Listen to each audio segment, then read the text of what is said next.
মানবিক করিডোরে চীনের সংশ্লিষ্টতা নেই, এটি বাংলাদেশ, মিয়ানমার ও আরাকান আর্মির ইস্যু, এমন মন্তব্য করেছেন ঢাকায় নিযুক্ত চীনা রাষ্ট্রদূত ইয়া ওয়েন।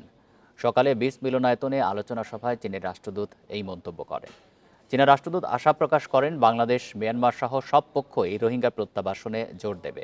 বলেন, কাশ্মীর হামলার ঘটনায় নিরপেক্ষ তদন্ত চায় চীন।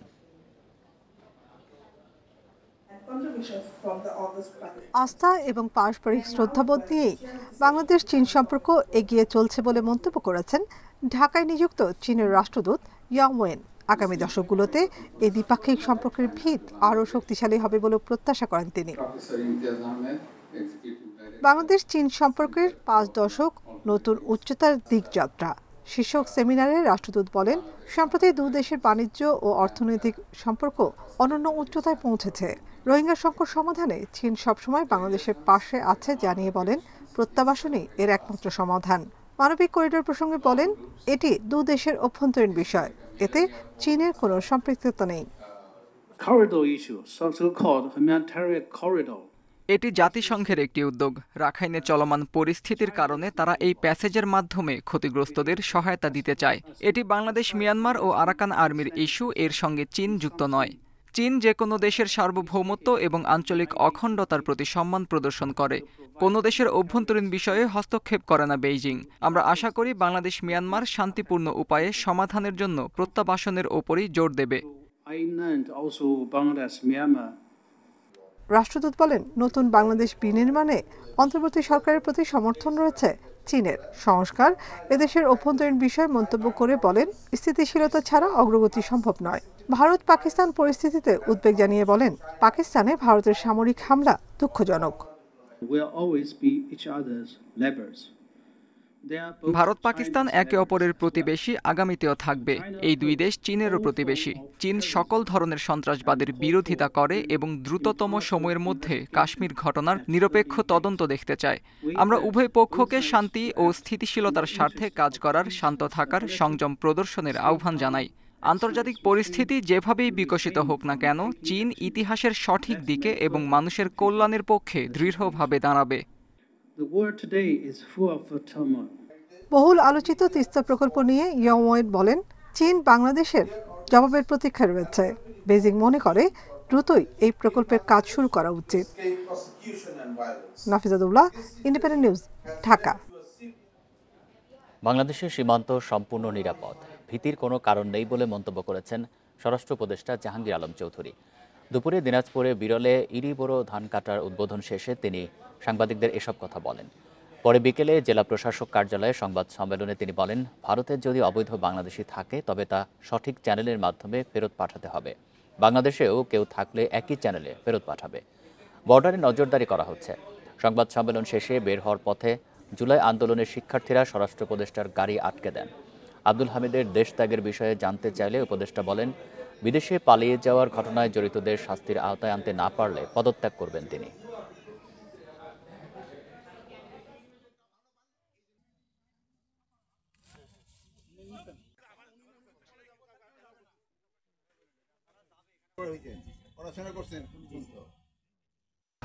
আমাদের এই বর্ডার সম্পূর্ণ সিকিউর, এখানে কোনো ধরনের কোনো সমস্যা নেই। কৃষি জমির সংখ্যা অনেক কমে গেছে, তারপরে কিন্তু এই আমাদের উন্নত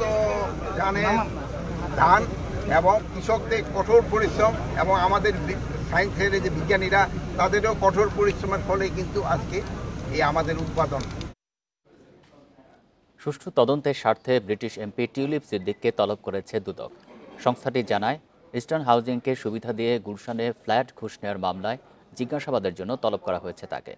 টিউলিপের গুলশানের ফ্ল্যাটের ঠিকানায় পাঠানো হয়েছে চিঠি। বৃহস্পতিবার এসব তথ্য জানান দুদকের জনসংযোগ কর্মকর্তা। গুলশানের এই প্লটটি ইস্টার্ন হাউজিংকে অবৈধভাবে বরাদ্দ দেয় রাজুক। পরে সুউচ্চ ভবন নির্মাণ করে প্রতিষ্ঠানটি। একটি ফ্ল্যাট উপহার দেয় সাবেক প্রধানমন্ত্রীর বোনের মেয়ে টিউলিপকে। দুদকের দাবি, টিউলিপের নির্দেশে প্লটটি ইস্টার্ন হাউজিংকে বরাদ্দ দেয় রাজুক। আর এ কাজে সহায়তা করেন রাজুকের সাবেক সহকারী আইন উপদেষ্টা শাহ মোহাম্মদ খায়রুজ্জামান ও সর্দার মোশাররফ হোসেন। বিগত কয়েকদিন আগে একটা মামলা হয়েছে। মামলার তদন্তের স্বার্থে সুষ্ঠু তদন্তের স্বার্থে ওনাকে তার বক্তব্য শ্রবণ ও গ্রহণ করার উদ্দেশ্যে মামলার বাদী আগামী 14 মে তাকে ব্যক্তিগত শুনানির জন্য দুদকে ডেকেছেন। অভিযোগ সম্পর্কে আসামির আত্মপক্ষ সমর্থনের সুযোগ হিসেবে 14 মে দুদকের প্রধান কার্যালয়ে হাজির হতে বলা হয়েছে টিউলিপকে। জনাব টিউলিপ সিদ্দিককে আয়কর নথি এবং জাতীয় পরিচয়পত্রের যে ঠিকানা, বাংলাদেশের যে ঠিকানা, সেই ঠিকানায় পত্র প্রেরণ করা হয়েছে। এদিকে জ্ঞাত আয় বহির্ভূত সম্পদ অর্জনের অভিযোগে নোয়াখালীর বেগমগঞ্জের সাবেক সংসদ সদস্য মামুনুর রশিদ কিরণ ও তার স্ত্রীর বিরুদ্ধেও মামলা করেছে দুদক। রিশাদ হুদা, ইন্ডিপেন্ডেন্ট নিউজ, ঢাকা। গোপালগঞ্জে পিকআপ নিয়ন্ত্রণ হারিয়ে গাছের সাথে ধাক্কায় 3 জন নিহত হয়েছেন, আহত হয়েছেন আরও একজন। বিকেলে মুকসুদপুর উপজেলার দাসেরহাট এলাকায় এই দুর্ঘটনা ঘটে। পুলিশ জানায় পিকআপটি নিয়ন্ত্রণ হারিয়ে ঢাকা খুলনা মহাসড়কের দাসেরহাট নামক স্থানে রাস্তার পাশে গাছের সাথে ধাক্কা লাগে। এতে ঘটনাস্থলে মারা যান 2 জন, আহত হয় আরও 2 জন। খবর পেয়ে হাইওয়ে থানা পুলিশ ঘটনাস্থল থেকে আহতদের উদ্ধার করে মুকসুদপুর হাসপাতালে নিয়ে যায়। সেখানে চিকিৎসক আরও একজনকে মৃত ঘোষণা করেন। আহত অপরজনকে উন্নত চিকিৎসার জন্য ফরিদপুর মেডিকেল কলেজ হাসপাতালে পাঠানো হয়েছে। এদিকে টাঙ্গাইলের মির্জাপুরে ট্রাকের পেছনে ধাক্কা দিয়ে উল্টে গিয়ে পিকআপের 3 জন নিহত হন। বিকেলে গোড়ায় মিলগেট এলাকায় এই দুর্ঘটনা ঘটে। ঢাকা থেকে খুলনা যাচ্ছিল, তাই তো?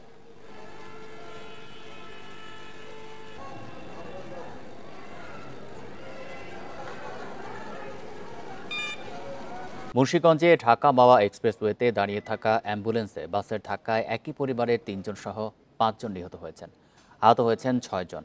অ্যাম্বুলেন্সটিতে অন্তঃসত্ত্বা নারীকে নিয়ে ঢাকায় যাচ্ছিলেন তারা। প্রত্যক্ষদর্শীরা বলছেন, বাসের বেপরোয়া গতির কারণে ঘটে এই দুর্ঘটনা। মাদারীপুর থেকে বৃহস্পতিবার দুপুরে অ্যাম্বুলেন্সে অন্তঃসত্ত্বা আফসানা আক্তারকে নিয়ে ঢাকার দিকে যাচ্ছিলেন 11 জন। মুন্সিগঞ্জের সিরাজদি খান নিমতলা এলাকায় অ্যাম্বুলেন্সটির চাকা বিকল হয়। মহাসড়কের পাশে মেরামতের সময় গোল্ডেন লাইন পরিবহনের একটি বাস পেছন থেকে ধাক্কা দেয়। স্বজনরা বলছেন, গোল্ডেন পরিবহনের বাসটি বেপরোয়া গতিতে অ্যাম্বুলেন্সটিকে ধাক্কা দেয়। এই সময় সড়কের পাশে দাঁড়িয়ে থাকা অ্যাম্বুলেন্সের আরোহীরা চাপা পড়েন। এতে ঘটনাস্থলে নিহত হন এক নারী।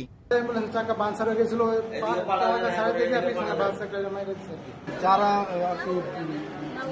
মারা গেছে তারা সহ আমরা সবাই পিছনে ছিলাম গাড়ি। খবর পেয়ে পুলিশ ও ফায়ার সার্ভিস উদ্ধার কাজ শুরু করে। আহতদের পাঠানো হয় ঢাকা মেডিকেলে। এর মধ্যে পথে মারা যান অন্তঃসত্ত্বা আফসানা আক্তার, বাবা সামাদ ফকির, ভাই বিল্লাল ফকির ও চালক মাহবুব সর্দার। পিছনে বাম চাকা বাস হয়ে যাওয়ার পরে অ্যাম্বুলেন্সটা রাস্তার উপর দাঁড়িয়ে থেকে সে যাত্রীগুলোকে পিছনে নামায় দেওয়ার পরে সে গাড়ির চাকা চেঞ্জ করতে লাগে। চেঞ্জ করার সময় পিছন দিক থেকে সে গোল্ডেন লাইন বাস এসে তাকে ধাক্কা দেয়। চাকা নষ্ট হয়, অ্যাম্বুলেন্সের যাত্রীদেরকে গোল্ডেন লাইন পরিবহন চাপা দেয়। ঘটনাস্থলেই একজন নিহত হয়, বাকিদেরকে উদ্ধার করে ঢাকায় প্রেরণ করি। নিহতদের বাড়ি মাদারীপুর সদরের দক্ষিণ তুতখালী গ্রামে। Independent news. গণহত্যার বিচার, আওয়ামী লীগকে নিষিদ্ধ করা, 48 ঘন্টার মধ্যে স্বরাষ্ট্র উপদেষ্টার পদত্যাগ, ঐকমত্যের ভিত্তিতে রাষ্ট্র সংস্কার এবং দ্রুত সময়ের মধ্যে নির্বাচনের রোডম্যাপ ঘোষণা সহ বেশ কিছু দাবিতে স্বরাষ্ট্র মন্ত্রণালয় ঘেরাও কর্মসূচি পালন করেছে যুব অধিকার পরিষদ। এ সময় তারা মন্ত্রিপরিষদ সচিবের কাছে স্মারকলিপি দেয়। গণ অধিকার পরিষদের সাধারণ সম্পাদক মোহাম্মদ রাশেদ খান অভিযোগ করেন, অন্তর্বর্তী সরকারের সহযোগিতায় বুধবার মধ্যরাতে সাবেক রাষ্ট্রপতি ও হত্যা মামলার আসামি আব্দুল হামিদ দেশ ছেড়েছেন। এর প্রতিবাদেই স্বরাষ্ট্র মন্ত্রণালয় ঘেরাও কর্মসূচি পালন করছে যুব অধিকার পরিষদ। এর আগেও আওয়ামী লীগের সাধারণ সম্পাদক ওবায়দুল কাদের সহ অনেক এমপি একইভাবে সরকারের সহযোগিতায় দেশ ছেড়ে পালিয়ে যায়। গণ অধিকারের মিছিল জাতীয় প্রেস ক্লাবের সামনে থেকে রওনা হয়ে সচিবালয়ের সামনে গিয়ে শেষ হয়। পরে 10 সদস্যের একটি প্রতিনিধি দল মন্ত্রিপরিষদ সচিবের কাছে স্মারকলিপি দেয়।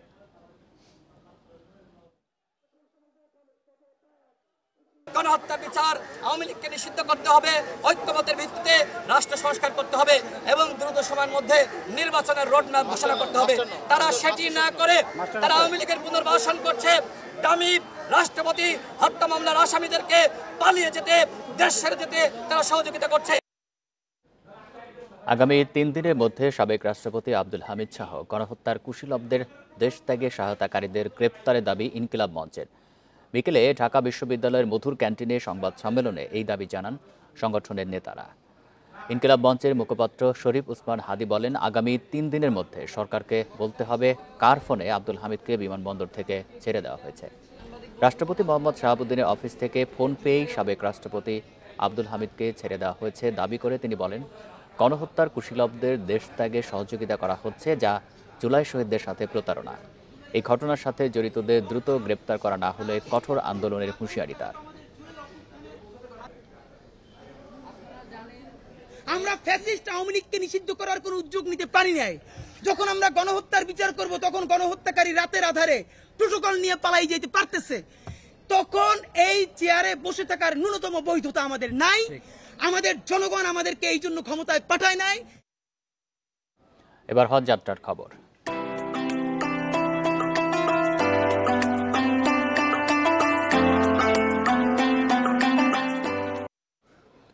ভিসার জটিলতা স্বাভাবিক হয়ে আসায় সব আবেদনকারী যেতে পারবেন হজে।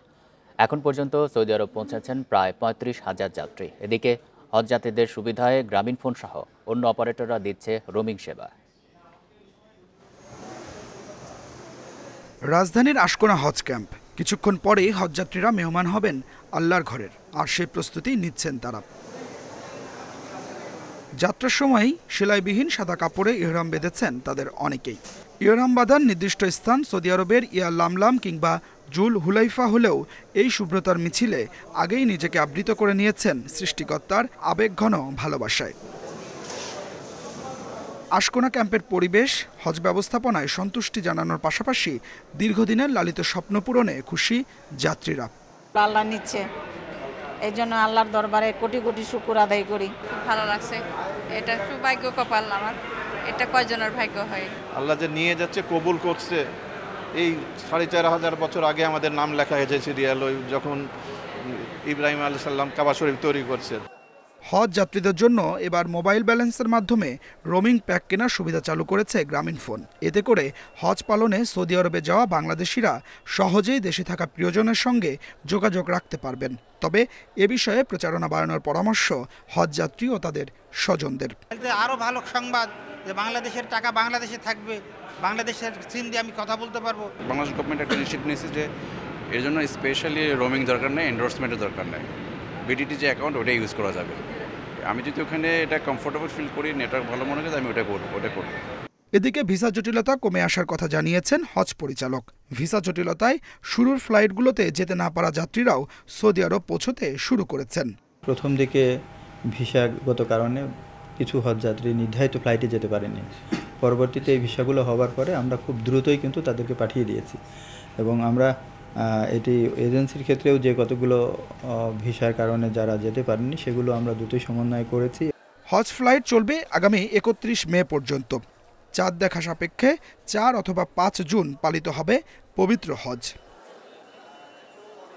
Adilur Rahman, Independent News, Dhaka.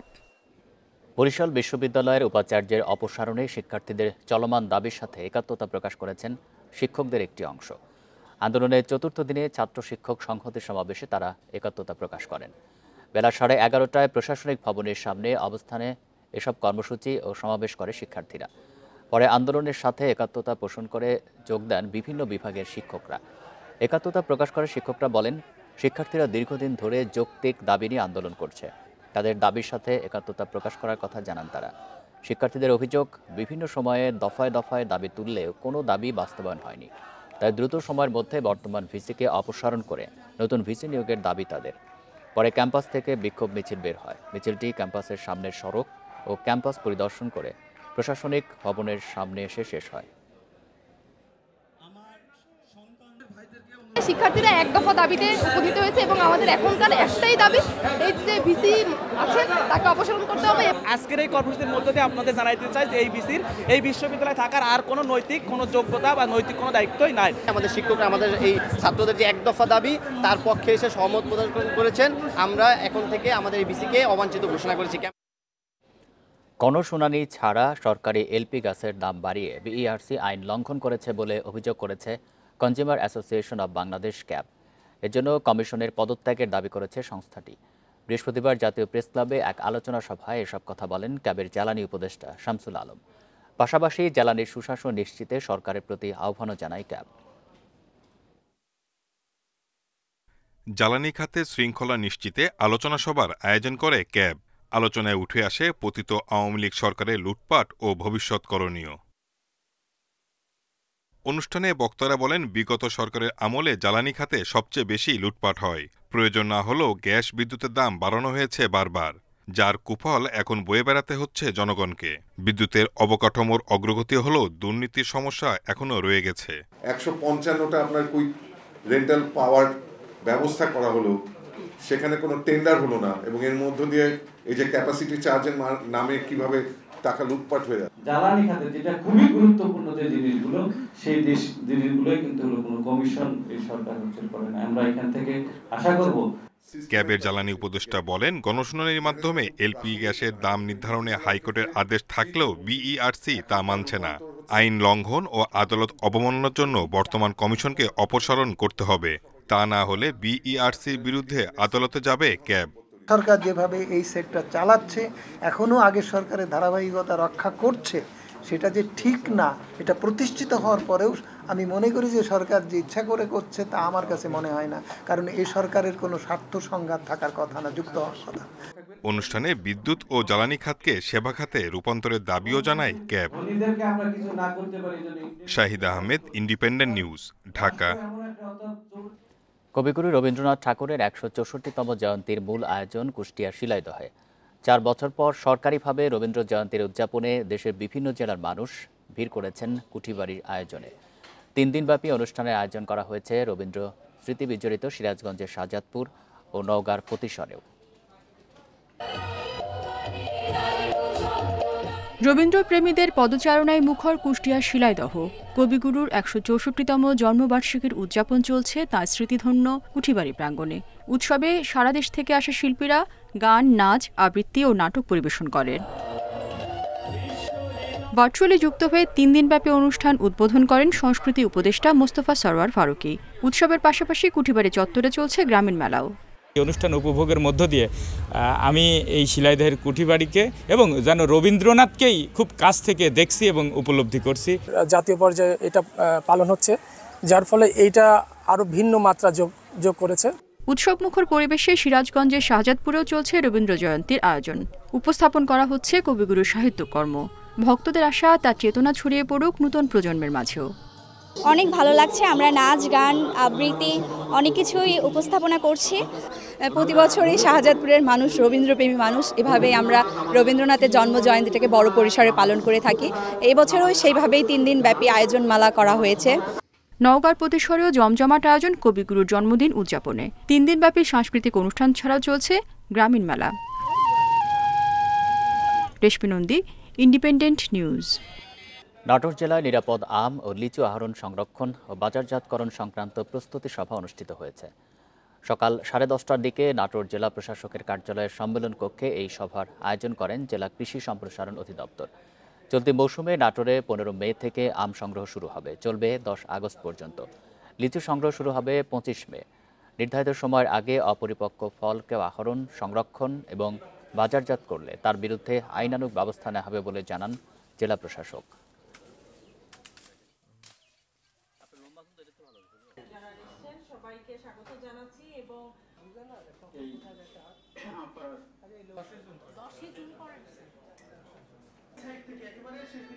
অপরিপক্ক ফল বাজারে আসুক, এটা আমরা চাই না। তাহলে কেন আমরা অপরিপক্ক ফলটা বাজারে নিয়ে আসবো বা মেডিসিন দিয়ে পাকানো ফল আমি খাওয়াবো? আমার হেলথ কন্ডিশন খারাপ হবে। এই ছিল সংবাদ সন্ধ্যায়। ইন্ডিপেন্ডেন্ট টেলিভিশনের সব খবরে আর বিস্তারিত জানতে চোখ রাখুন ফেসবুক, ইউটিউব এবং এক্সে। ধন্যবাদ সবাইকে।